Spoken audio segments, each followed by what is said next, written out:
Hello, guys.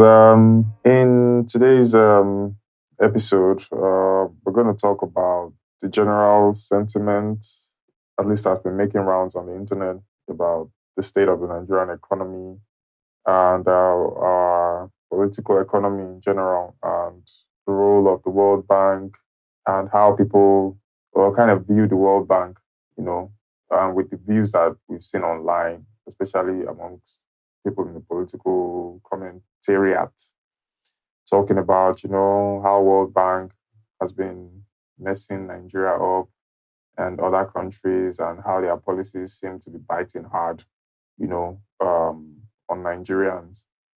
And the Tinubu administration being the usher of these policies and, essentially causing hardship, immense hardship for the masses and the populace. So, the feel that we've been getting is there's some sort of political, I don't want to say political consciousness, but some reactionary view about, okay, this is World Bank. What they've been doing is not good and hasn't been good anyway. And you see them pulling up history, pulling up from history about all the cuts on social services, on education, healthcare, things that really are the bedrock of, any nation. And, the political elites going almost blindly, fully blindly with these things and not scaling up or scaling down the things that they need to do to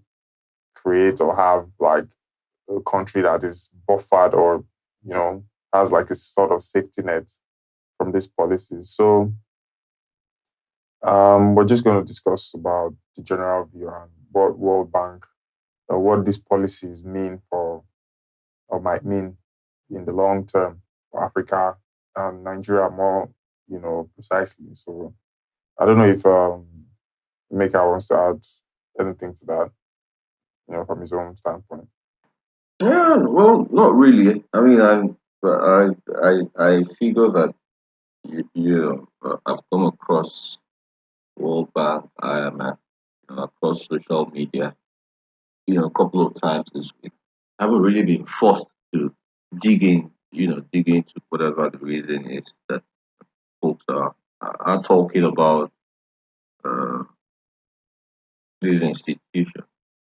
But I did read somewhere or in passing where IMF now is on record as having said that that they're not responsible for the Nigerian. I mean that they didn't even give any advice for the Nigerian government.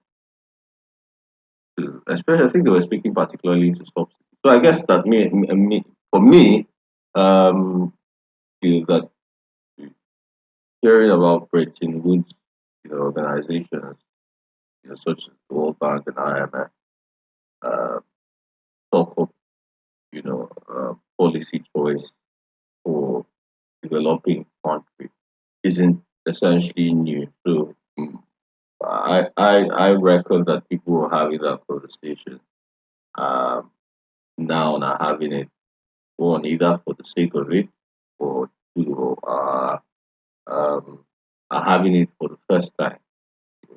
You know, so I really don't see what's fresh or what can be fresh out of that conversation.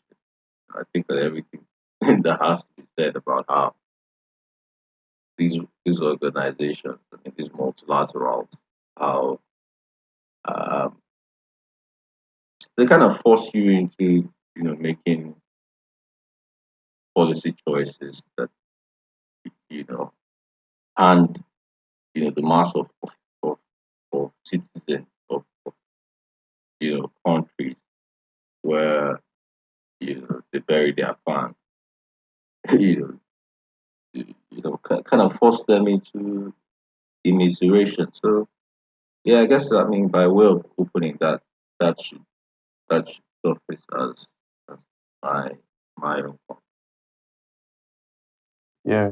I think again, maybe because of what we do and, the kind of things that we're exposed to, it sort of feels like general knowledge to us when we talk about these institutions because we are familiar with their doings and their policies. And in fact, in other countries, we've seen the kind of things that their policies lead to, and more importantly, people's reaction to their policies. But I think with the widespread social use of social media, newsprint, and the availability of opinions, of like quick time, you get opinions real fast, and of course the political angle with the tensions on ground, because people are making it seem as if it was only with this administration that we've adopted IMF, advice or World Bank advice.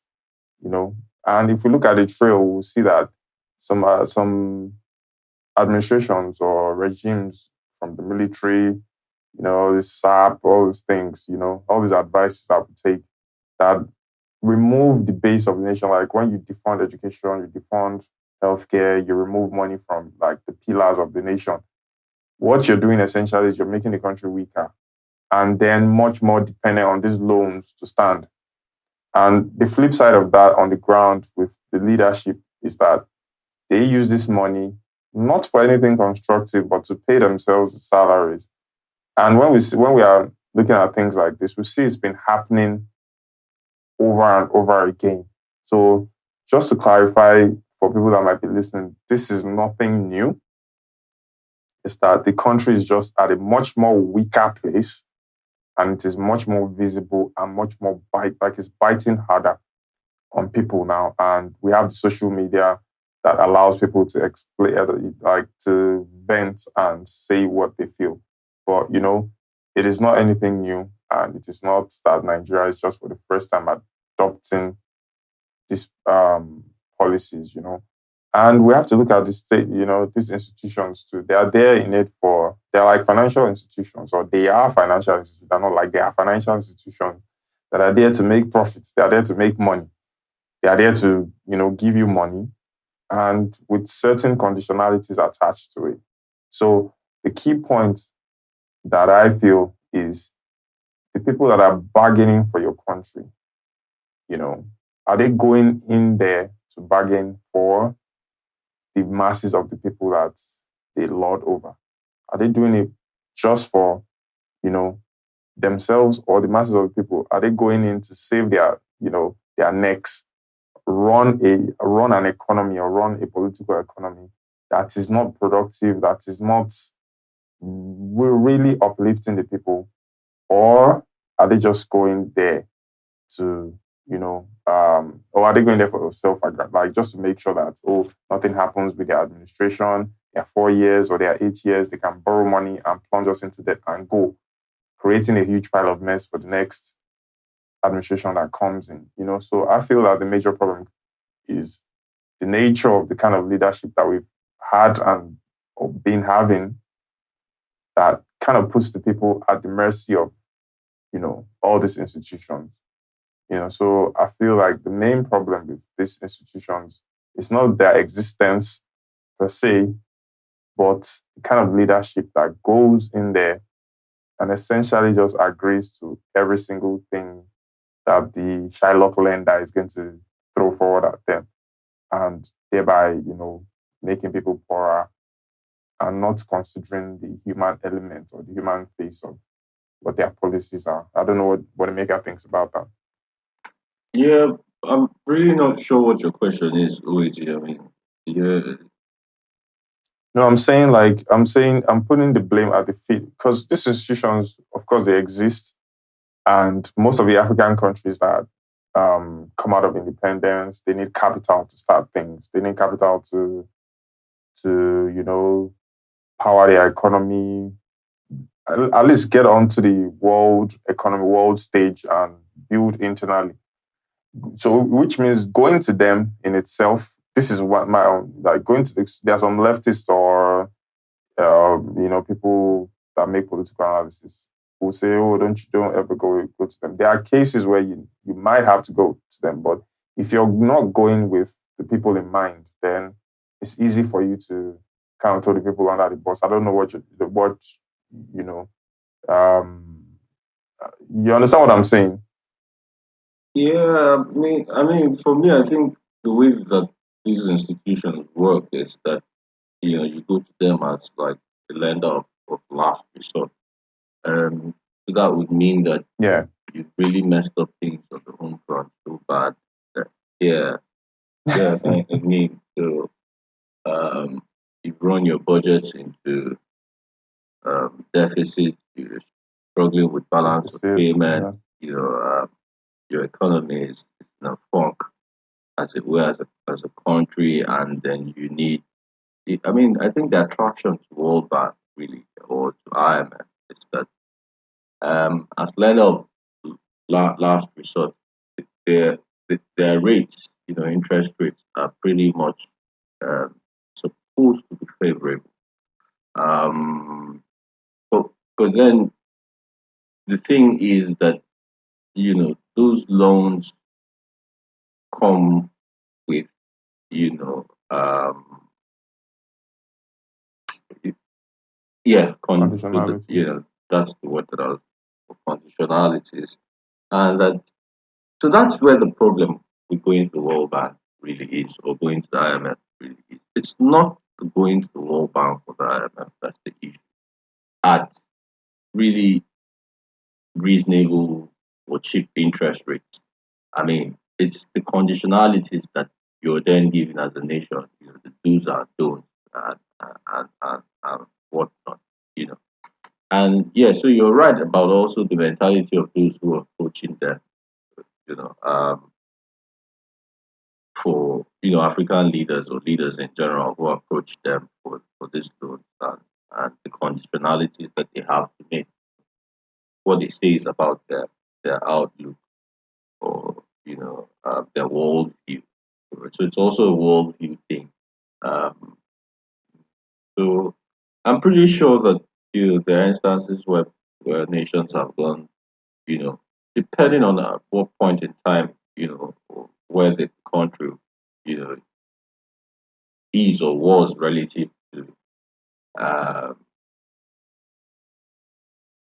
to the world economy. That I'm guessing that there are times when certain countries have gone and adopted their policies and taking them, and then it probably worked for them. It still seems to be the case for Nigeria. They may be under President Obasanjo. Talking about Obasanjo Yeah. his uh, yeah, Democratic. his stint Was as it a democratic? Democrat. Yeah. Yeah, Democratic yeah. in So quotes. that's one example to give. Then there's a continuation of all of that on the I think maybe Yaradua, maybe not as much, but certainly with the Jonathan era. And then what you saw that was that um, um, the the immediate past, you know, government didn't quite fancy, didn't quite take on board, some of the advice that they gave. They wanted the monies, they wanted the loans and stuff, but weren't really prepared to go down. So part of what so and I think this is important. So part of what this government would usually say is or try to do is to disassociate itself from the previous government. All right. Even though yeah, even though That's so they're ridiculous. they're they're part of the same APC, political party fabric. Um, but what in essence had happened was that while the Buhari regime was pretty much reluctant to take on the conditionalities that came with World Bank facilities or Bretton Woods facilities. Uh, he, he he he he found homegrown ways to get round the issues. To take subsidy, for instance, if for instance the claim is made that you know um, it was the IMF or it was the World Bank who asked that subsidies or who recommended or gave conditions as the removal of subsidies before this current government could access substantial amounts of loan. I mean, I'm just saying, for instance, so the previous regime didn't quite agree that it needed to take up subsidies. So rather than do that, it kept on kicking that can down the road. So the guys in power today would tell you that we're where we are because they didn't do, or successive governments before them didn't quite take take away subsidies when the effect would have been more tolerable. There's also Mm. policies that have to do um, with with flotation of naira. So I guess that where Nigeria is right now, without belaboring this World Bank, IMF, conditionalities, it's that we have a government that seems to be looking more outwardly than it is looking inwardly. And what that means in effect is that it's looking to attract, foreign direct investment, FDIs, uh, and also FPIs, foreign private investment. Um, and so they're doing everything in the books to kind of woo, sort of investors, that that they want, and that they're doing this at the expense. It must cost them that the good of the country. So um, in terms of, I mean, by growth I mean economic growth. So um, first of all, they're making very bad policy choices. And then even if you were to argue for their policy choice as um, what's the word that some folks like to use? Um, Policy choices that we couldn't run away from, for lack of a better word, Mm. inevitable. Yeah. Uh, yeah, Yeah. if even if you want to, then there's also something to be said about the sequencing. You know, so the sequence for how these policies have been implemented, if you ask me, total rubbish. In fact, it just reeks of incompetence. Um, and that's why. So I mean, if you listen carefully to the guys at NMPC, for instance, even now, maybe the guys who were sympathetic towards down with the issue of fuel price, which is at the heart of everything that we're talking about, which is at the heart of the entire cost of Yeah. living price. They would say that perhaps that this would have been more manageable if Nigeria didn't decide, or this present government didn't decide to float, the naira. Yeah, Expansion. almost immediately after the president declared that subsidy was gone. And Mm. so yeah, part of what NNPC would say to you, and part of the argument that they made, you know, even as either as off takers of uh, petrol from Dangote refinery, or when they decided that is that because they had to bear the burden of subsidy. It wasn't pressures from the FX pressure, just made that burden larger than they had imagined. So I mean, yeah, that's pretty much where I'd think to leave it. So yeah. Mm.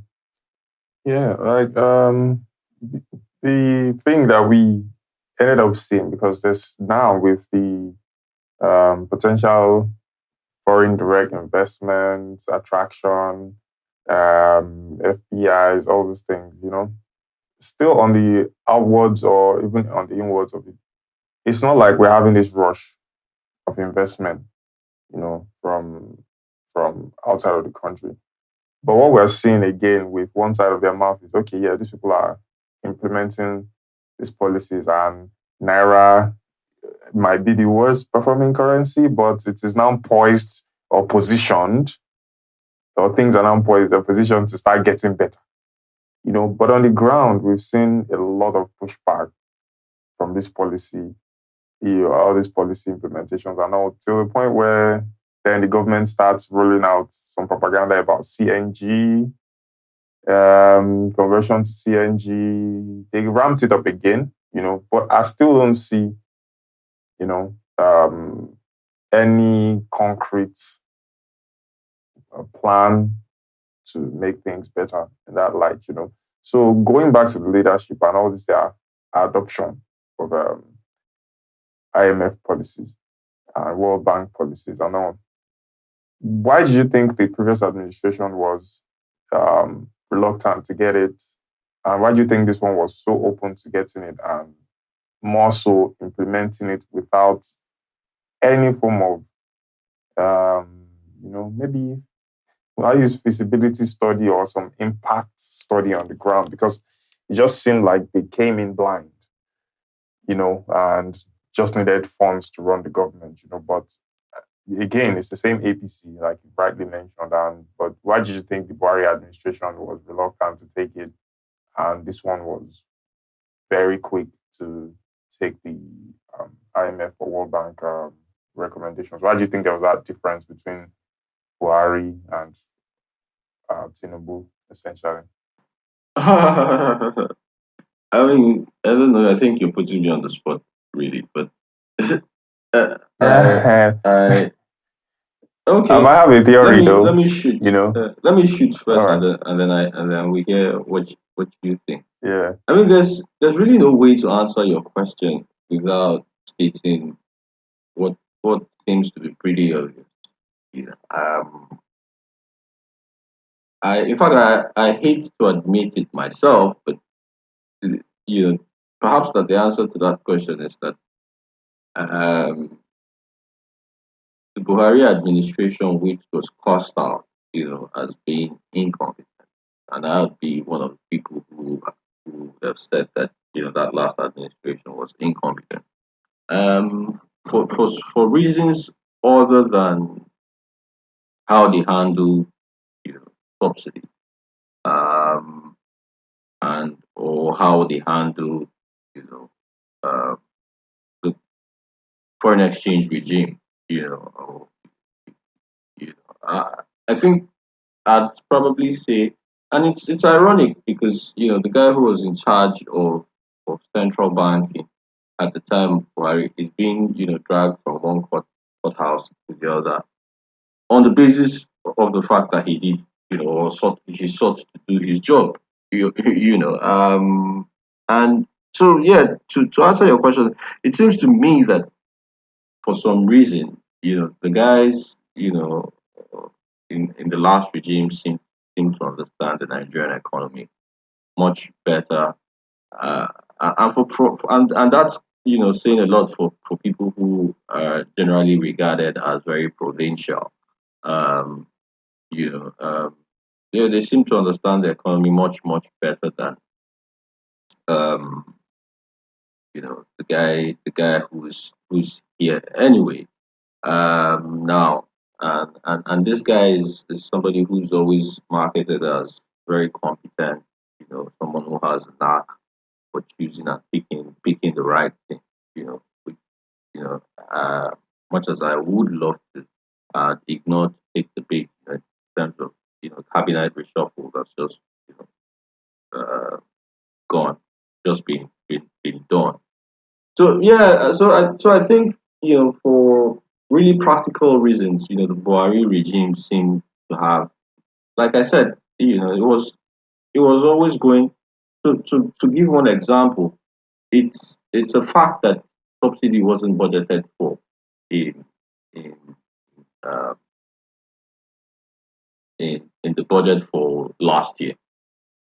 Okay, so the Mm. budget that was handed over to the clowns who are there presently didn't have any provisions for subsidy, which is the argument that our clown in chief makes today for saying, oh, that subsidy had to go because there's just no way he could pay for something that wasn't accounted for.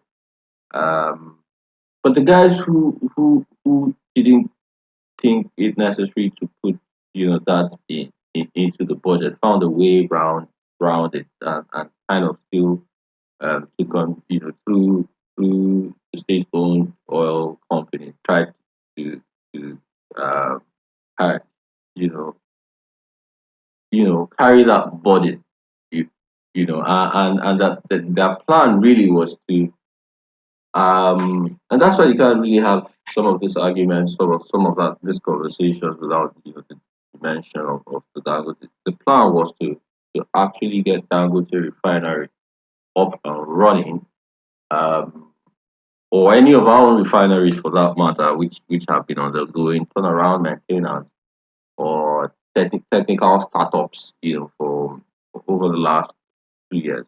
Actually, um,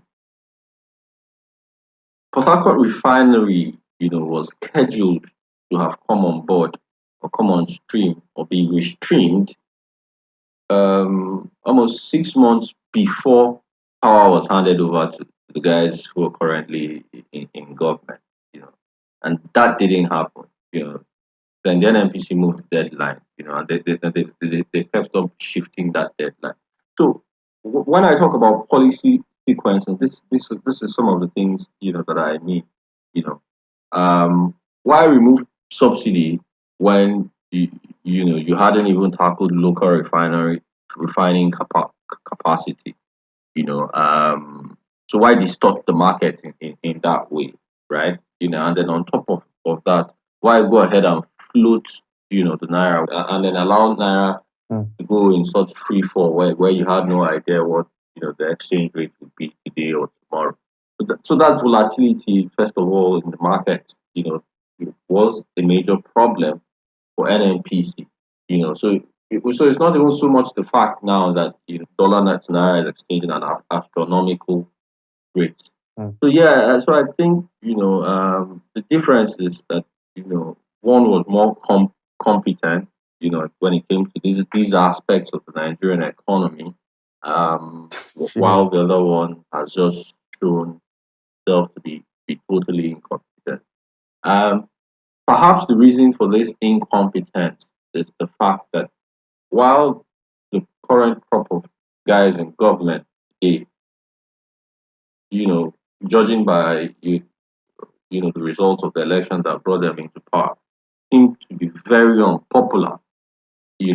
Or are indeed very unpopular. The ones that went before them, were quite popular, and that what it meant in sense that popularity meant in effect was that touching that issue of subsidy was going to have would have proven to be very suicidal, because a large chunk of voting base of that Yeah. president was what you call in Nigeria today the talakawas. So if he had It touched was that disastrous. even with a 6 foot pole, there was no telling that it might have cost him, the election. Yeah. I think you kind of mentioned the key point about that, because that was where I was going to. Like that provincial understanding of the Nigerian populace, especially the ones in like the people in the north and that large political base. They know that there's no. That I'm explaining why I feel Buhari administration didn't eventually open everything up, I hear because you. they have a very keen provincial understanding of what their political base is like, the things, their bread and butter, the things that really matter to them, and they know that if they tamper with that base, it's going to be disastrous for political like longevity for them, So I think Exim for African Development Bank loan and all that, but it didn't kind of liberalize to this extent. Whereas we've got people like our Chicago accountant that is there now, that is cosmopolitan in mindset, that has the Lagos. Yeah, what I'm saying? Like a city boy, he has that Lagos mindset, open everything up, So this kind of explains on the It's a city boy. qualitative side. You've given that quantitative aspect, but on the qualitative side, the mindset of leadership at this point really what like is a key factor of what we are seeing with these policy adoptions and all, but even moving forward, are there signs that things will ease up? Are there signs that there'll be some sort of policy reverse or like 180 that we're going to see with this administration? Because as with the way things are going, inflation, crime rates, all these problems that we're seeing, cost of living crisis, to just wrap everything up, like in general, do you feel like there's going to be a policy reverse? Do you feel like the people are going to be pushed to the wall enough for things to escalate into a more direct political action? Or you feel like we're just going to continue going downwards, this spiral? What do you feel? My response, a la Rotimi Amechi, would be that I'm shocked that people aren't on the streets like 24/7. Mm, Um, so it's almost as though that leaves you to think that maybe the pain isn't hard, or the hardship never had reached. But yeah, I think that whether there will be a reversal of that policy is entirely up to two actors. One is the mass of Nigerian people as an actor, and then the other is the guys who even fashioned out the policy i- in the first place. But I wouldn't gamble on them. What I'll gamble on, where I put my money is that at some point, um, the mass of the people say enough is enough, and force them, to reverse that policy. I get the feeling that they think that they wouldn't reverse, you know, uh, attack back on one or two of those that policy. But I think that inflation is at my brother. Inflation is at 37% or 32%, somewhere in the 30s. are these the official rates or And the the Nigerian Bureau of Statistics, say MPS? that yes, inflation is about 32%. Yeah, so I think that's a question of when. It's taking a Mm, long time. mm, But you can also see that they get that feeling as well, because they become more repressive. And yeah. that's the thing about these conditions that the IMF and the World Bank. You need a certain kind of African leader to drive it. So you probably need the president to be an India army. Mm, You need the guy in charge of his monetary policy to be some kind of Kagame. You mm. would need the guy in terms of physical policy, in charge of physical policy. So rather than have a Wale Edun there, you probably want an Elumelu. You know, Mm. you know, you know, nice talking, you know, Charismatic, all that. charismatic motherfuckers. Because yeah, I also feel that they'll push people to the wall, and it's going to be on the simplest of things that this bottled anger and disillusionment is going to be vented out through something very small. Like it'll seem as if, oh, is it not just about, maybe police slapping somebody on the road or something, like it was NSAS at that point in time. But you see that on top of the iceberg, on the tip of the iceberg, there are like huge chunks of, ice. And when I mean ice, like I mean heat burning people's lives into ashes. So I just kind of predict that it's going to pop up based on the simplest of things. Maybe something random just happens on the street and the mass mobilization will just be something unexpected because sooner or later, policies like this that destroy people's lives or that make it seem as if, there's nothing positive to hope for would always have an avenue or a way to be vented out. And it's usually on the basic things. If you've seen around where social change happens, there's this mass discontent that keeps brewing, but because of the repressive nature of the state, it just goes, and then something random just happens, and it becomes jaw dropping. But I think social people that are interested in social science and there are people that are interested in human behaviors should keep an eye out for these things because it is unprecedented, at the jump. When a police state, Yeah, yeah, when a police state, because I really don't see, I can't make out, the lines seem to be blurred between, um, what the job of the NSA is and what economic the matters. DSS, all that, everything, just I'm not just being specific about the the NSA. NSA. So Labor is going into conversations with the government. The NSA is required to be there. Sometimes he signs off. I mean, I really don't get that part of this government, to be honest. One bit, I don't get it Yeah, at all. There is nothing that the N. I think you've hinted at it, Emeka. I think you've hinted at it. I don't get it. Because they are being a police state. They are knowing they want to be in the loop of labor's action, possibility of mass action, and how, it's essentially just spying on, people-oriented movements. That's what I think it is. And of course, with the NSA there, you have other arms like the DSS, police, all that, like the last time when they were writing letters to organizers of NSAS, or was it NSAS or October protest, and inviting them for a chat, So are people not supposed to react when they are being kicked on the ground or have your foot on their neck? People will react, but, I just feel it's a matter of time. And going to left movements, left organizations, I don't think I've seen much in terms of pushback. Maybe I wasn't keeping my eye out for them, but it's become cliche. It's become There've been, there've been pushbacks, haven't there? I mean, 10 August protest, against bad governance was pushed back. But it was just seeming like it was, of course, more of, a take it back channeled action. What would you think? No, it wasn't just.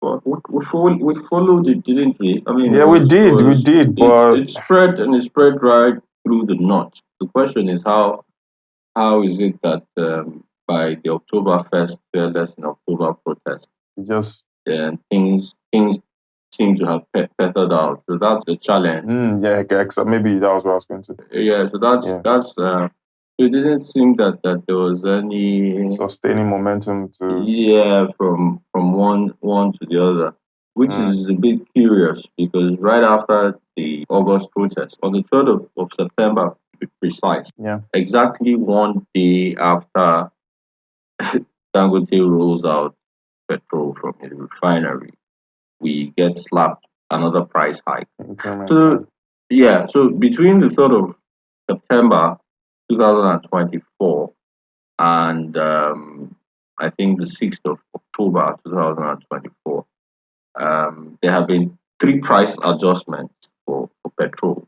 You know, to where we are now is that officially, a liter of petrol costs more than the highest denomination in the land. That's Damn. So liter of petrol sells for above 1,000 naira, which you might want to make of it what you will.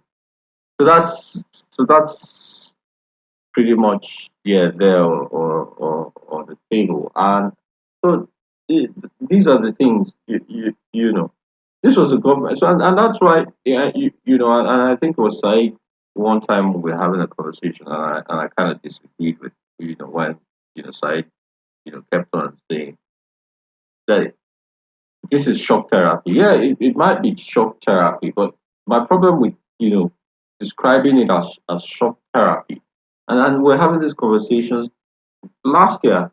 I think about this time last year, and I and so it might well be shock therapy, but saying that it was shock therapy as far as I was concerned was giving this bunch of clowns in government too much credit, like they know too what much they're doing. that like they know what they're doing, but it's increasingly become obvious that they didn't know what it was that they were doing, that they were just making things up as they went. And this was a government that already started talking about CNG at the time, because that found its way into the conversation that we were having. So the question then becomes, and I remember you saying, "Oh, this was just that they don't have the capacity They to," don't. and you were correct. But the truth of the matter is, it's been a year now since a government that knew that they wanted to take out subsidy have had a year and still haven't managed to roll out CNG, Alternative. the CNG alternative on a scale that and I'll tell you for free, even though I'm not prepared to go into the details or nitty-gritty of it because that just pisses me off the most. The CNG thing is a pipe dream. It the levels of investment that it requires. And of course that's why, because they had the options. There are different options that this government had to it. You know, how do you transition the Nigerian economy that is dependent on petrol, to Gas-led one. a gas-led one, and then what choice, when you decide to go gas, what choices do we have? What's in terms of installed capacity do we already have? And the option wasn't CNG. The option was LPG. You know, yeah, is it LPG? So I mean, definitely the option wasn't CNG. It was some other form of auto gas. Yeah, I think it was the LPG, not LN. But that's that's one conversation that we could have. So what I'm saying, in fact, was that at the time when this government in August was inaugurating a so-called presidential initiative on compressed natural gas, right? Yeah. They were not up to 20 conversion centers in the country, right? Was still you didn't have, you know, any sizable amount of mother and daughter filling stations, available. Okay. Whereas for the alternative that they had, you already had those mother and daughter stations about 9,000 spread across. So all you needed to do was ramp them up, scale them up. The infrastructure already allows it allows delivery of auto gas. So you can see that even from the choice of what energy alternative that they want the Nigerian economy to transition into, you can already see that that choice is informed more by how much criminal activity it allows. Yeah, Yeah. You have a need to steal money. yeah, to have the need to steal money.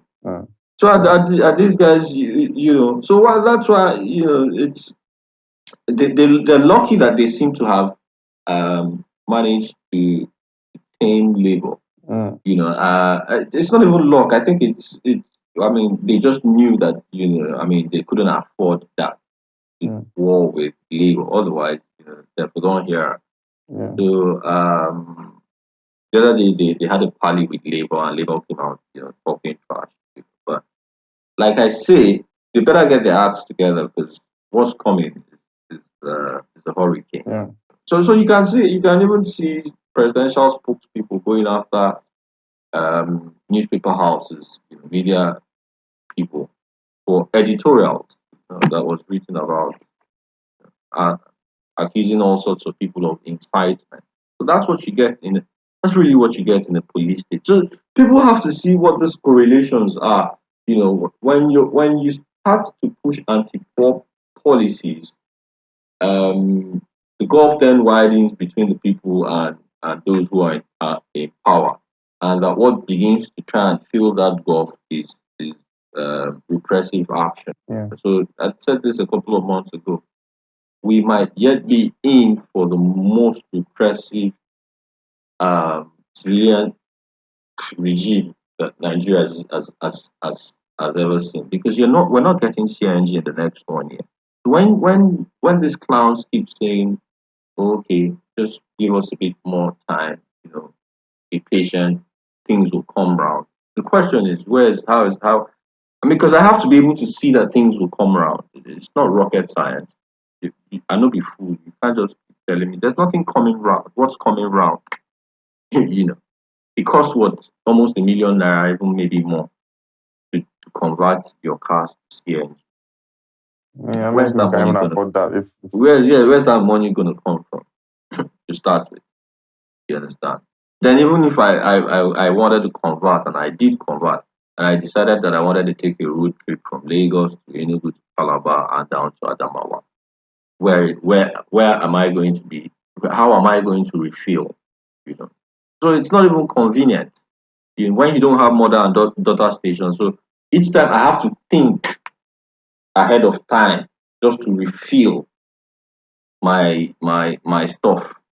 And then I asked to say, where I now have to bring out my phone and Google where's there a CNG refill filling station? Is that not mad?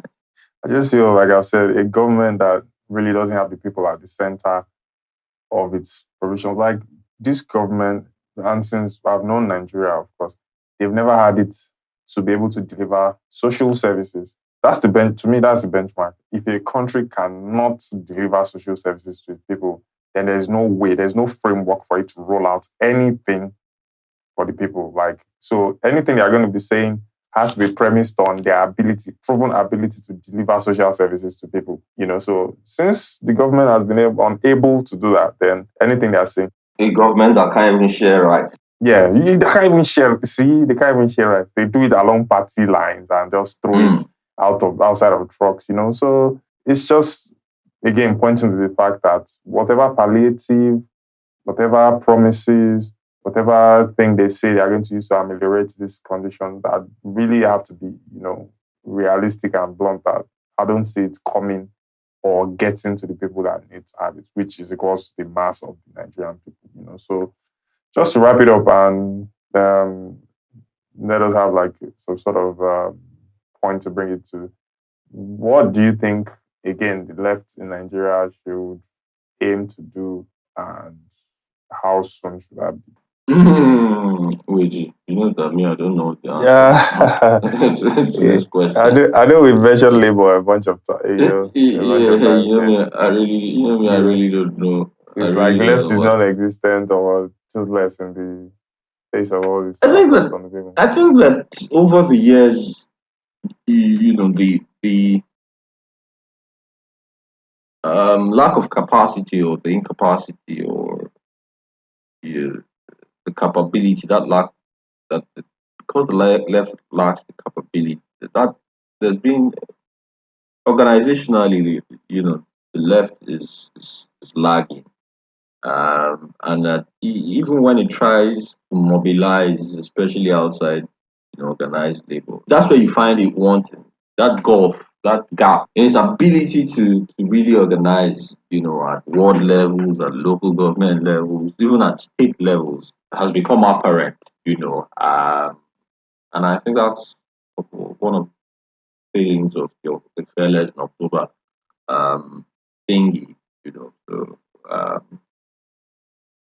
you can't quite do anything without people, can you?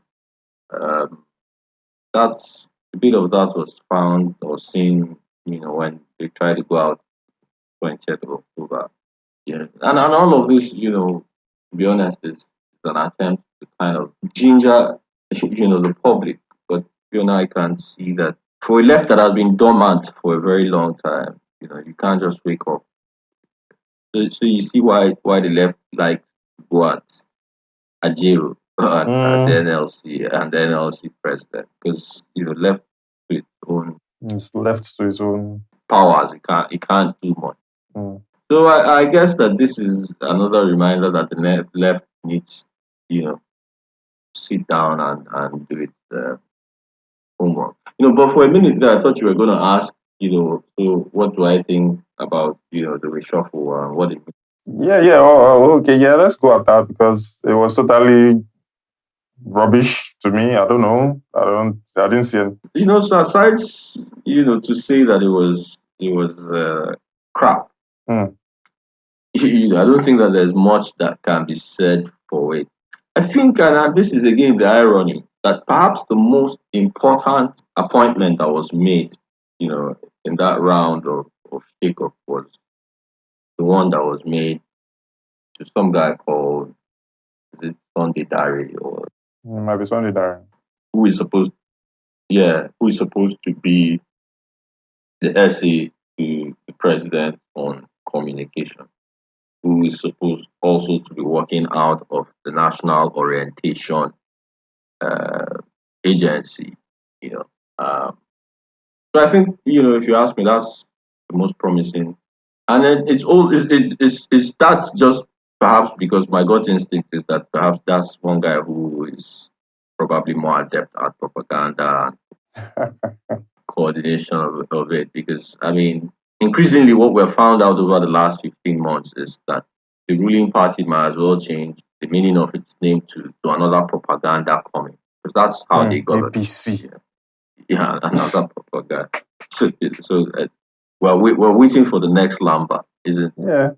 Yeah, that's just crazy. On a lighter note, I've seen that maybe the waves of tribalism have reduced due to the hardship. I think you put that post up sometime. Oh no, I saw that on Twitter and earlier. it cracked me up like real bad, man. It cracked me up for like the Yeah, whole almost so 48 hours. So yeah, the guy says, and yeah, so I think this is something that the listeners might want. This is the ethnic rivalry between the Igbos and the Yorubas that has dominated social media space over the last few months seems to have waned, and that we've reached that point because the price of fuel had been hiked to over 1,000 naira. So the guy who's tweeting this then goes ahead to say he'd like to see what 2,000 naira per liter would mean for national as unity. everyone we all be speaking the same language at that point in time, which is I swear economic that justice. you won't hear portables, yo. Yeah, so I think we just leave it at that on the upside, and to paint like instead of positive drive and no tribalism, these people don't care. The fuel price doesn't care about where you're from, your region, any of that. We're all getting screwed up. So we talk about the issues and ensure that we hold these people accountable. On that note, we'll catch you on the next one. Take care, guys. Yes, sir.